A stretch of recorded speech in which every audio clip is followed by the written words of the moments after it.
За одоо моторын тосыг гоож үлээ. Брюсер машины маань моторын касчерны 14-ийн болдоор тайлна. 14-ийн дорцоо түлхүүр байсан ч болно. За ингээд гоож үлээ. За одоо шүүрээ тайлна. Моторын тосыг гоож учраас шүүрээ тайлах хэрэгтэй гэсэн.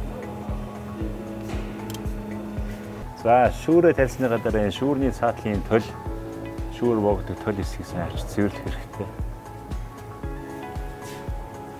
Нэг авчаагүй бол бас шүүрний сайлныг хөнөр хаялттай байдаг цоорох юм шиг. За одоо энэ дээр шинэ шүүрээ байна. За шинэ шүүрийг бол заавал тослох хэрэгтэй. Тосоор дүүргээд. За энэ шүүрний ирзэн тойрог сайлныг эзэнийг тослоогүй улмаас шүүрний сайлныг хөнөрч тэрүүгээр тосалдах магадлал маш өндөр байдаг учраас сайн тосолж явах хэрэгтэй.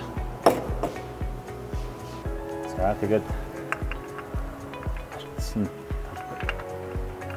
шүүрээ хийгээд эхний ээлж нь гараараа тулна.